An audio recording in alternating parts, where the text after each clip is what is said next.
This week on the Appalachian Weekly News. The Chancellor has announced changes to housing contracts and COVID-19 testing will be available off campus. Record numbers of people turn out in Watauga County to early vote in this year's election. And student athletes continue to strive for academic excellence. All of this and more on this week's episode of the Appalachian Weekly News.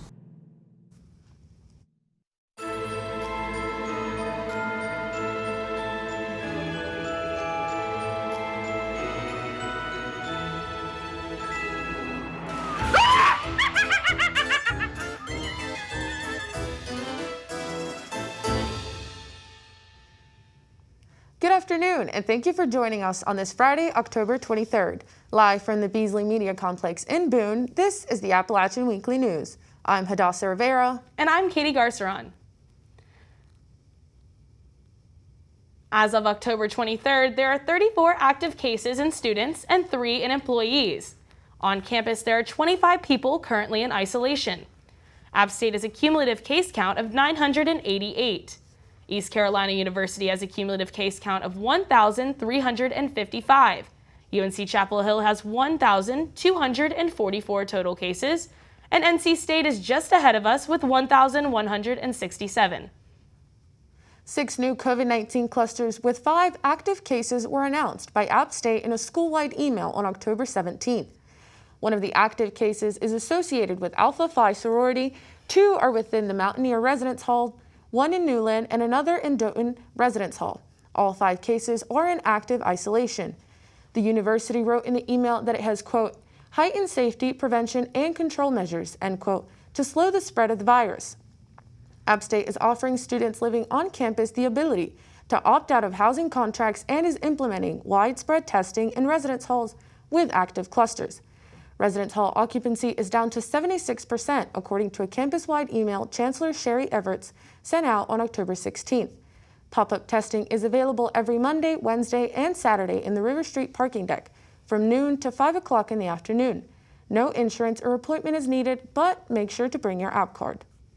Campus is still adjusting to COVID-19 standards as we go throughout the school year. That's right. Our correspondent Xanayra Marin-Lopez has the story.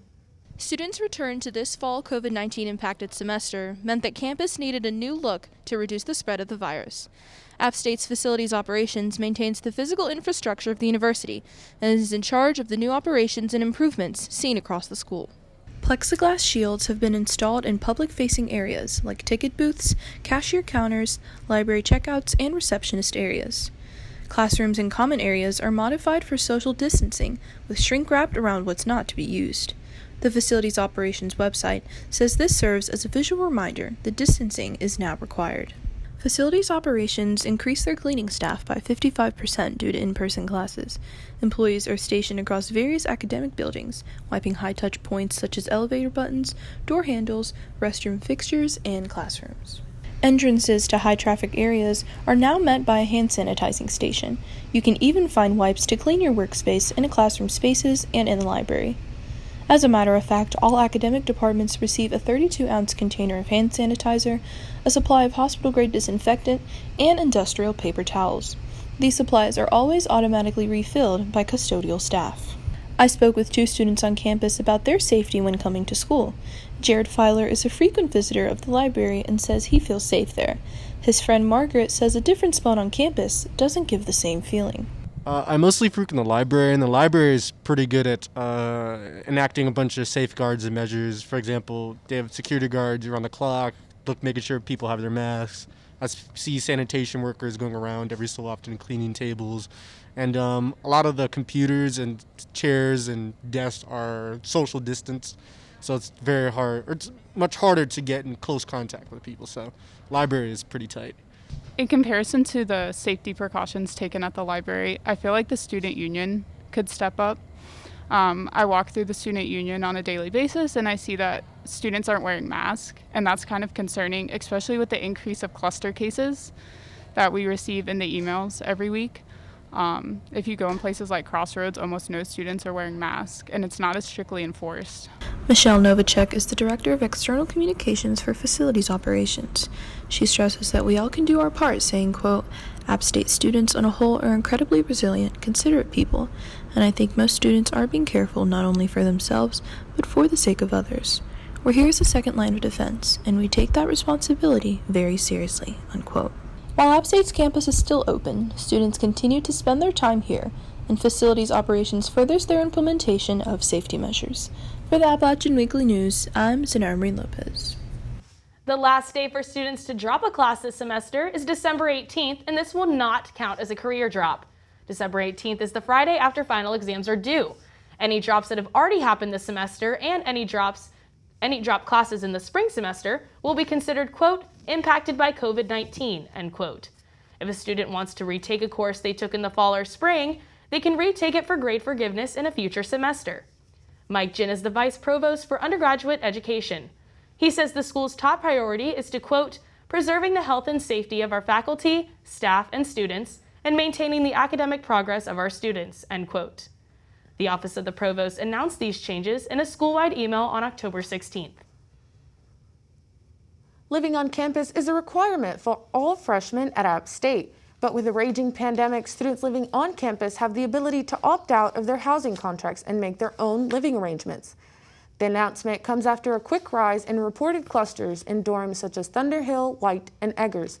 Students living in residence halls with active clusters are now also required to take a COVID-19 test. Everett's announced that 70% of active cases are with students living off campus. Jennifer Green, the health director at App Healthcare, says that free testing is being implemented at apartment complexes with the largest student populations. Well, we're going to be talking to property managers, but big apartment complexes is where we're going to be focused. So you can guess which places those are in town.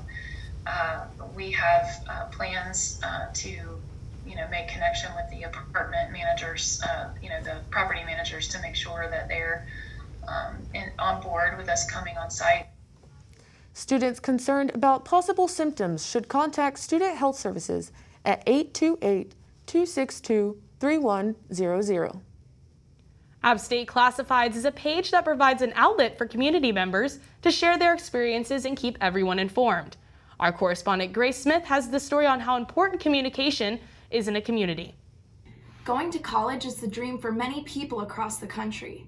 But what happens when that dream is overshadowed by scary realities? Campus sexual assault is all too common, and App State is not immune to the problem. According to the Rape, Abuse, and Incest National Network, 23.1% of women and 5.4% of men experience sexual assault as an undergrad in college. The Facebook page App State Classifieds has become a hub for users to share their experiences with alleged sexual assault and harassment. One name in particular pops up frequently in the chats: Sam Whiteside. Whiteside is an alleged abuser who has made a name for himself among Boone's women. He has several allegations against him, ranging from harassment to rape.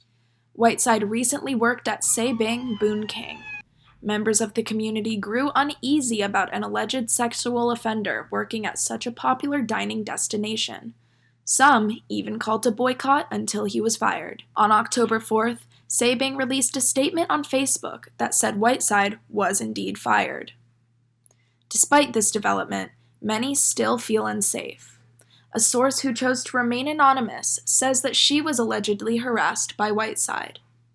She received text messages and phone calls from Whiteside. When I got off on my stop, he said he would text me, and he did, and he said, hey, it's Sam, and I said hey, and then I didn't say anything else. He ended up just texting me constantly. I would say over the span of a week, he probably texted me 4 times. He asked me to hang out. I didn't say anything, obviously. And he even called me probably 3 weeks after he even got my number. So repeated kind of harassment in the sense of texting and the calling. She believes that App State Classifieds is a great community, and it provides the opportunity to spread the word about alleged offenders.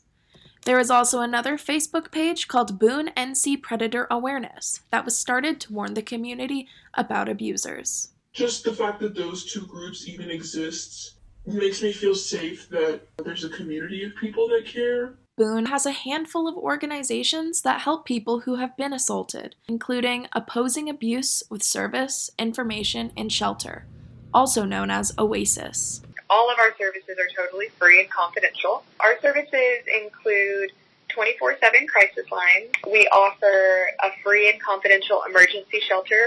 In addition to our shelter, we have other supportive housing programs, so a transitional supportive housing program and a permanent supportive housing program. We offer case management.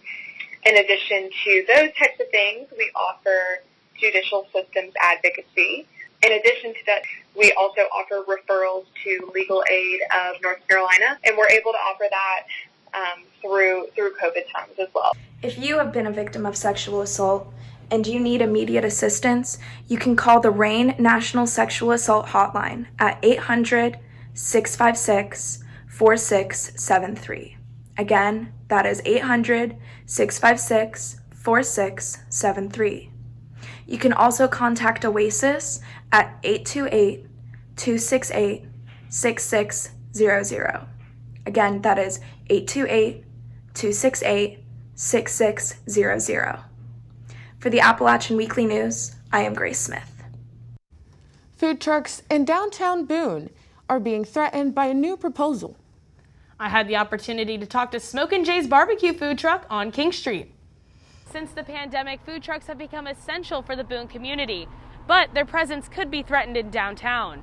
Craig Jennings and his wife own the food truck parked on King Street. Jennings says a measure was proposed to the Downtown Boone Association attempting to ban food trucks from the downtown area. I'm not taking parking and I'm paying the same taxes you're paying because I'm renting the business in the same zone. So I'm paying that same tax. And I have my own parking that's off street. So I'm not in violation.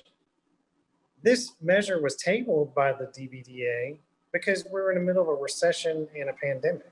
It doesn't seem appropriate to chase after a certain business sector in the middle of a pandemic and a recession. Jennings' truck is the only one in this zone. He says there's already an ordinance standing that requires you not to park on public streets or in public parking. It also prohibits blocking passageways or sidewalks, requiring you to be on private property. So what we're doing here was in complete compliance of this standing ordinance. What was proposed was down by the Downtown Boone Business Association, which is a handful of businesses and restaurants down here, that they didn't want food trucks operating within the B1 zone, which is all downtown King Street, Howard Street. I think it even goes over to River.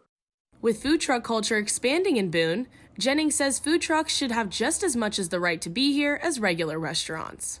Yeah, there is definitely a spot for food trucks, and there always will be.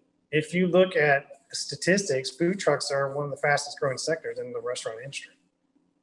It's another option. I think people deserve options. For now, Smoke and Jay's is here to stay. For the Appalachian Weekly News, I'm Katie Garceran.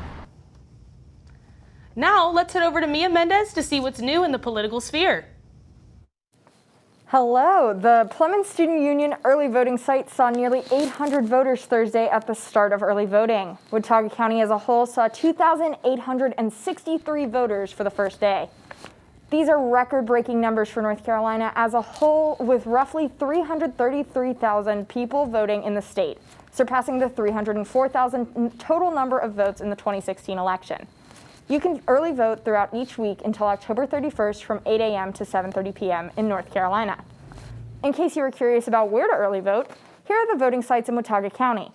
The Plymouth Student Union's Blue Ridge Ballroom, Blowing Rock Town Hall, Deep Gap Fire Department, High Country Vacation Homes, the Western Watauga Community Center, and the Watauga County Admin Building in the Commissioner's Boardroom. Staff at each site will sanitize after every voter, and election officials are equipped with protective gear to mitigate any risk of COVID-19. Early voting numbers are a constantly changing thing, and here's where we are so far. So far, 32% of the people in Watauga County have cast their vote. More than 44,000 people are registered to vote. Early voting isn't the only place we are seeing these large numbers. There are more than 694,000 people who have voted via absentee ballot this election season. You can stay up to date with the numbers at the AppalachianOnline.com. According to the Boone Police Department, a Donald Trump re-election banner was stolen off of the side of a trailer located off of North Carolina Highway 105. The banner, 40 feet by 8 feet in size, was stolen sometime between Sunday, October 11th and Monday, October 12th. The victim who reported the theft announced a $1,000 reward for information related to the incident. Anyone with information is asked to come forward and call Crime Stoppers at 828-268-6959 or the Boone Police at 828-268-6900. North Carolina Governor Roy Cooper has appointed the App State Faculty Senate Chair to the Watauga County Board of Elections. Michael Barrett, the Faculty Senate Chair and Associate History Professor, was appointed after past chair, Jane Hodges, resigned due to health concerns. Barrett said that he is honored to serve in this role as chair of the board, saying, quote, "I'm very much looking forward to working with my 4 fellow board members and with the staff of the Board of Elections," unquote. If you are not already registered to vote, don't worry, there's still time. Voters who miss the deadline may register and vote at the same time during the early voting period. Same-day registrants must be able to prove their eligibility and provide proof of residency. There are just 14 days left until Election Day. Make your voice heard. Katie, Hadasa, back to you. Thank you so much, Mia. I went to the student union on the first day of early voting, and it seemed pretty packed. That reminds me, Katie, I need to get out and vote. As I was walking into the studio this morning, I noticed that the weather's wonderful today. Let's check in with Shannon Pendleton to see if the nice weather continues. Today we had a sunny morning and clouds have been slowly rolling in as we reach the afternoon. There is a slight chance of rain later tonight and there will be some light winds. The high for today is 71 and the low is 52 degrees. Saturday we will be having a 40% chance of rain with some light winds. The high for today is 68 and the low is 53 degrees. The humidity levels would be pretty high, so consider wearing a light jacket when going out. If you plan on going out this weekend and enjoying the beautiful scenery, I suggest bringing a raincoat for when it starts raining. This weekend in Blowing Rock, the high for the weekend will be around the mid-60s and the low will be in the low 50s. There will be scattered rain showers as the weekend goes on. In Beach Mountain, the high for this weekend will vary from the high 60s to the high 50s. The low will be in the low 50s all weekend. There will be a small chance of rain as the weekend goes on. In Seven Devils, the high will vary from the mid-60s to low 60s, and the low will be around 50 in the 50s. There will be a slight chance of rain throughout the day, but not too much. Just bring a light jacket and enjoy the day. Tomorrow is going to be in the upper 60s and rainy. Sunday will be overcast with rain showers scattered throughout the day. There will be some light winds in the morning and at night. Going into the week, Monday through Thursday, there will be mid to upper 60s with clouds and rain. We'll finish out the week with more rain. The next couple of days will be dry and rainy. So make sure you stay prepared and stay dry. Make sure you enjoy those nice temperatures while they last. Katie, Hadasa, back to you. Thank you so much for that update, Shannon. Yes, I'll definitely make sure to carry out a rain jacket this week. 2 centuries after his death, we are still commemorating Beethoven's music. Our correspondent, Richard Barker, has the story.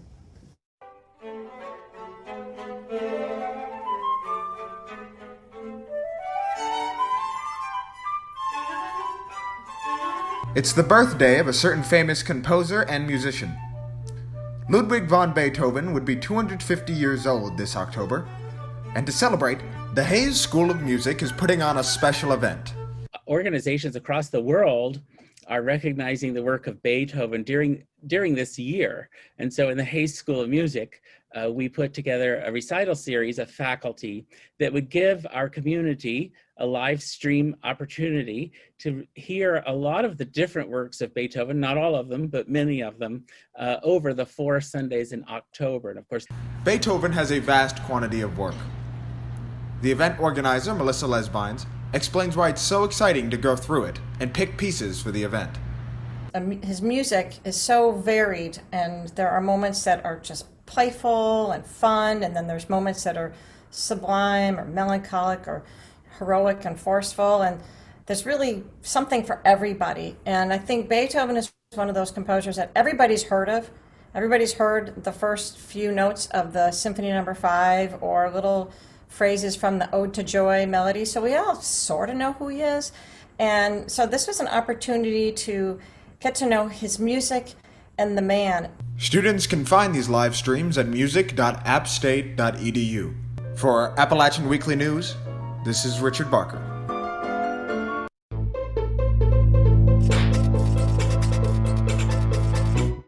Halloween is right around the corner. That's right, Katie, and we're celebrating today. I'm dressed as a cowgirl, and you're a witch, right? Indeed I am. But one thing that I really enjoy about Halloween is all the decorating you can do. And it looks like today we're going to be doing some decorating with pumpkins. I have a pumpkin, obviously. You have one. What are you going to be making? Hopefully, I have some gauze here. I'm going to try and make maybe like a pumpkin that's a mummy at the same time, or maybe he has an injury, because we do have some gauze. You have googly eyes? Yes. And you know, carving pumpkins is a lot of fun, but sometimes, you know, it can get a little messy, and all you need to create a monster pumpkin is your pumpkin, googly eyes, red paint, or red glitter. And some gauze if you want some. That's right. We're gonna mummify it. So, I think while we work on this, why don't we check in on sports with Connor Davidson? Connor, how did the game go? Yeah, Katie and Hadasa, the game went very well for the Mountaineers last night when they took on Arkansas State in Boone. The Mountaineers earned a 45-17 victory over the Red Wolves behind 5 total touchdowns and 216 passing yards from senior quarterback Zach Thomas. Thomas tied his career high with 4 passing touchdowns and set a new career high with 82 rushing yards. That included a 60-yard touchdown run, which was the second longest rushing touchdown in his career. Junior Daytrick Harrington took most of the snaps at running back and had 137 yards and 1 touchdown. The defense for App State was huge in this win, with 6 sacks, 12 tackles for loss, 5 pass breakups, and 2 interceptions, both of which were at the hands of junior linebacker DeMarco Jackson. Over the last 3 seasons, only 3 teams have held Arkansas State to less than 20 points. Alabama, Georgia, and App State has done it twice. At the game, fans were allowed in Kidd Brewer Stadium for the first time this season. 2,100 fans were in attendance, including 800 students. The students were selected through a lottery system that will be used for future games as well. Randomly selected winners were emailed their tickets earlier this week.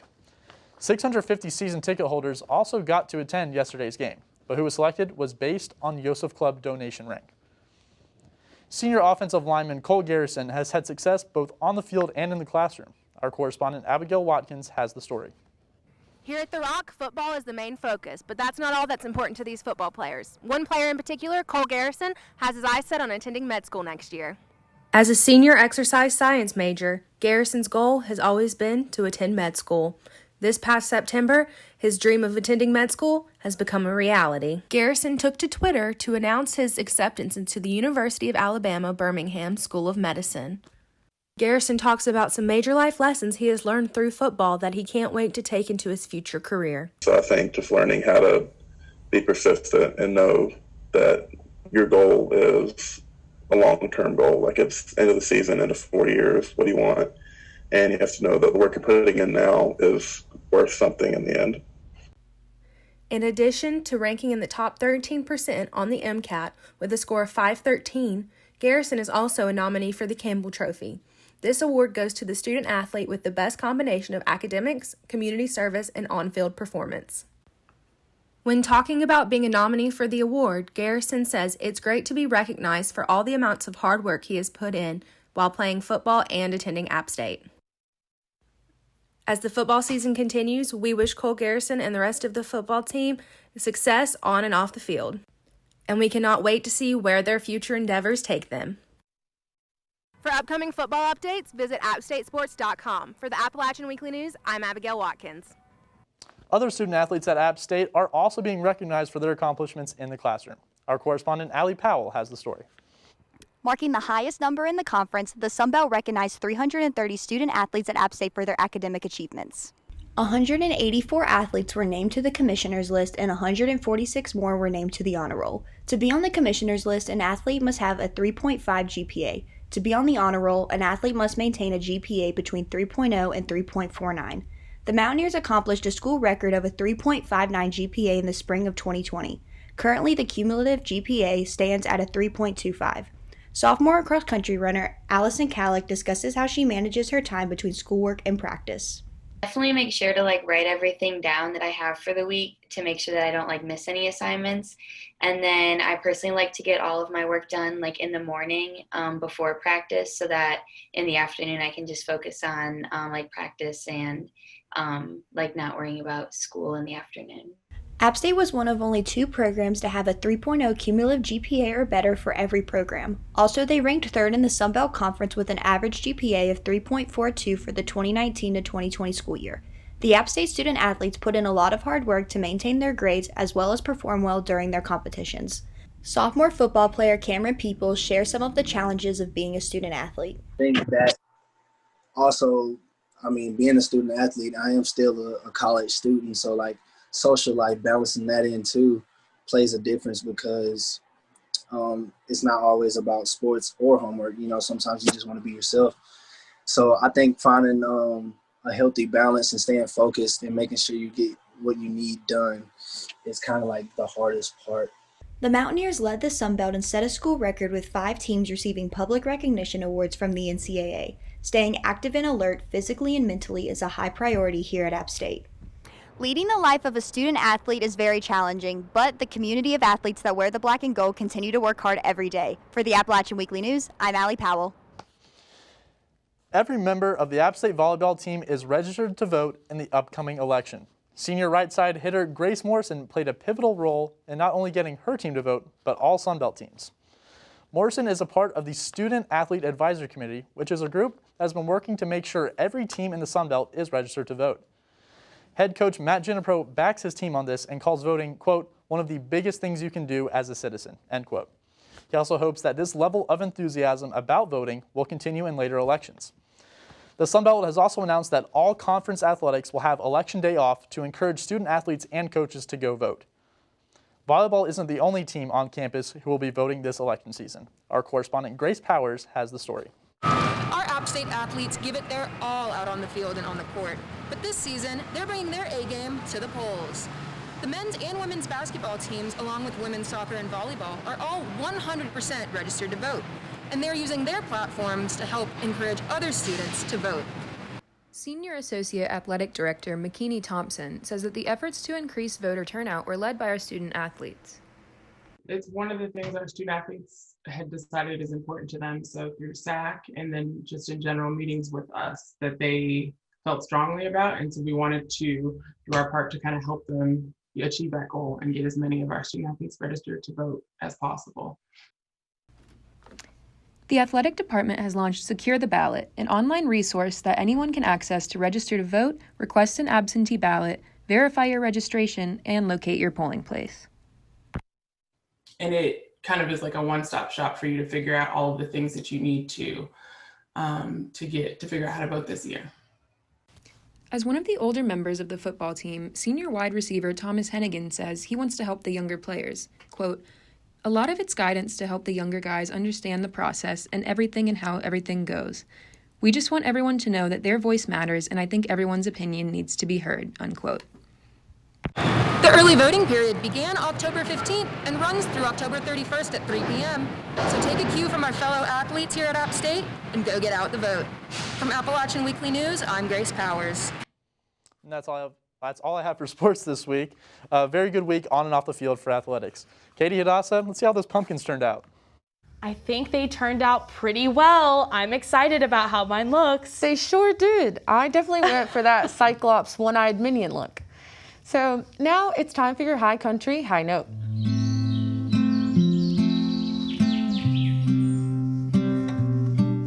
During the pandemic, our sister organization, the Appalachian, has continued reporting on events around the high country. Our correspondent, Scott Spickard, has the story. The Appalachian, much like anything these days, is not operating under normal circumstances. It doesn't have the same access to its newsroom, but that doesn't mean the work has stopped in any way. In fact, I talked to Jackie Park, the editor-in-chief of the Appalachian, about how the newspaper is navigating and even thriving during this time. Now is just such an important time for journalism and for student journalism. About 70 people make up a variety of different roles within the Appalachian, and they all hold themselves to a high standard because many people look to the Appalachian as a major source of news in the high country.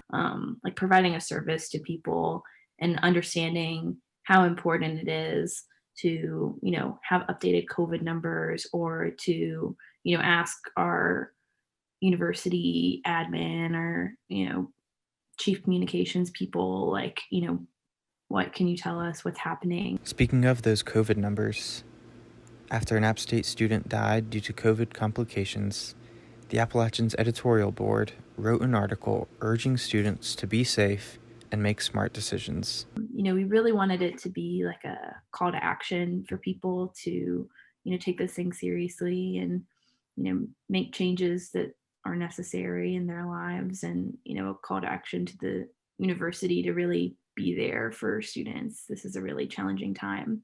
There's no doubt that we can all be doing more for one another. Well, there's no doubt the Appalachian has been going above and beyond for the town of Boone, as it's putting together a weekly digital newsletter, as well as posting articles daily on the AppalachianOnline.com.